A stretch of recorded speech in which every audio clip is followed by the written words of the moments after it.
Assalamualaikum everyone. ANP Kitchen এ আপনাদের সবাইকে স্বাগতম জানাচ্ছি আজকে নতুন আরেকটি রেসিপি দেখার জন্য। আজকে আমি তৈরি করে দেখাবো গুলশা মাছের তেল ঝোল, অর্থাৎ ট্যাংরা মাছের মতো যে মাছটা পাওয়া যায় আমি সেই মাছটাই আজকে রান্না করে আপনাদের দেখাচ্ছি। তো কিভাবে গুলশা মাছের তেল ঝোল তৈরি করা যায় সেই রেসিপিটাই শেয়ার করছি। তো প্রথমে একটি পাত্র নিয়ে আমি পরিমাণ মতো তেল দিয়ে দিচ্ছি, আর তেলটা অবশ্যই সরিষার তেল দেওয়ার চেষ্টা করবেন, কারণ ছোট যে কোনো মাছই রান্না করেন না কেন সেই ক্ষেত্রে যদি সরিষার তেলটা ব্যবহার করা হয় সেক্ষেত্রে টেস্টটা অন্যরকম আসে। তো আপনারা অবশ্যই চেষ্টা করবেন সরিষার তেল দিয়ে ছোট মাছগুলো রান্না করার জন্য।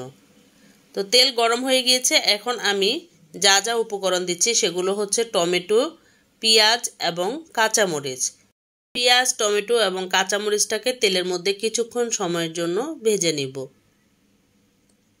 তো এই উপকরণগুলো ভাজতে ভাজতে আমি আপনাদেরকে ছোট্ট একটি রিকোয়েস্ট করে নিচ্ছি, যারা যারা এখনও আমার চ্যানেলের পাশে নেই তাদেরকে বলবো প্লিজ আপনারা আমার চ্যানেলটিকে সাবস্ক্রাইব করে পাশে থাকা বেল বাটনটি অন করে দিবেন, তাহলে যখনই কোনো নতুন রেসিপি আমি দিব তো আপনাদের কাছে নোটিফিকেশন পৌঁছে যাবে।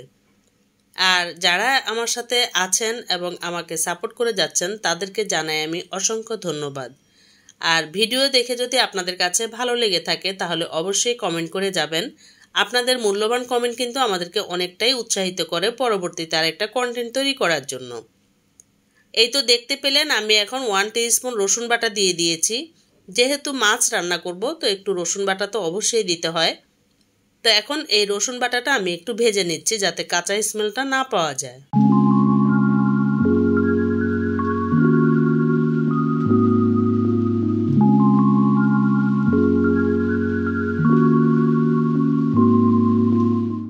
হাফ টিস্পুন দিয়ে দিয়েছি হলুদের গুঁড়া,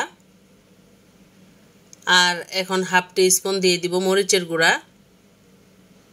আমি কিন্তু হলুদ এবং মরিচের গুঁড়াটা একটু কম ব্যবহার করি সব রেসিপিগুলোতেই।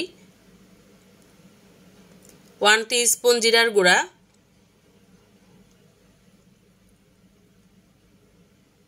আর 1 টিস্পুন ধনিয়ার গুঁড়া। আর কোনো গুঁড়ো মশলা লাগবে না বা আর কোনো মশলা এই রেসিপিতে প্রয়োজন নেই। এবার আমি সবগুলো উপকরণ খুব ভালো করে একটু কষিয়ে নিব, তবে চেষ্টা করবেন একটু রসুন বাটা ব্যবহার করার জন্য, তাহলে এই ছোট মাছের রেসিপিটা খেতে খুবই ভালো লাগে। তো মশলাটা খুব ভালো করে কষানো হয়ে গিয়েছে। এবার যে মাছগুলো আমি কাটা বাছা করে ধুয়ে পানি ঝরতে দিয়েছিলাম সে মাছগুলো এর মধ্যে দিয়ে নিব, তবে তার আগে সামান্য পরিমাণ একটু পানি দিয়ে আমি কষিয়ে নিচ্ছি।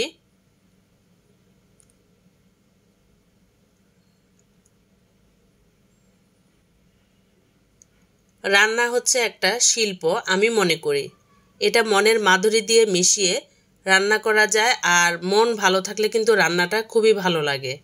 আপনারাও ট্রাই করে দেখবেন আমার কথাটা আসলে সত্য কিনা। এটা কোনো শেখানোর বিষয় না, আর আমি আপনাদেরকে শেখানোর জন্য দেখাচ্ছি না। আমি কিভাবে আমার কাজগুলো করে থাকি, কিভাবে রান্নাগুলো করে থাকি আমি সেগুলোই শেয়ার করে থাকি। তাতে করে হয় কি, যারা পারেন না তাদের কিছুটা হলেও উপকারে আসে। তো এখন এই মাছগুলো আমি দিয়ে দিয়েছি, আর মাছগুলো কষানো হয়ে গেলেই কিন্তু আমি ঝোলটা দিয়ে দিব।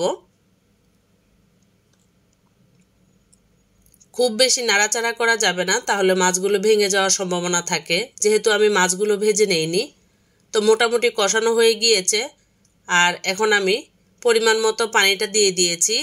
যতটুকু পরিমাণ গ্রেভি আমি খেতে পছন্দ করি ঠিক আমি আমার পরিমাণ মতো দিয়েছি, আপনারাও আপনাদের পরিমাণ মতো দিয়ে দিবেন। আর এখন উপর থেকে আমি ধনেপাতা কুচিটা দিয়ে দিচ্ছি। ছোট মাছ রান্না করবেন অবশ্যই ধনিয়া পাতা দিতে হবে, তাহলে কিন্তু ফ্লেভারটা অন্যরকম আসে। তো তৈরি হয়ে গিয়েছে আমার আজকের গুলশা মাছের তেল ঝোল। আশা করি যারা পারেন না তাদের কাজে আসবে।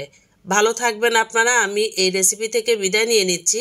দেখা হবে পরবর্তী কোনো নতুন রেসিপিতে। সেই পর্যন্ত আপনারা আমার জন্য দোয়া করবেন, আর আপনারাও নিরাপদে থাকবেন। আল্লাহ হাফেজ।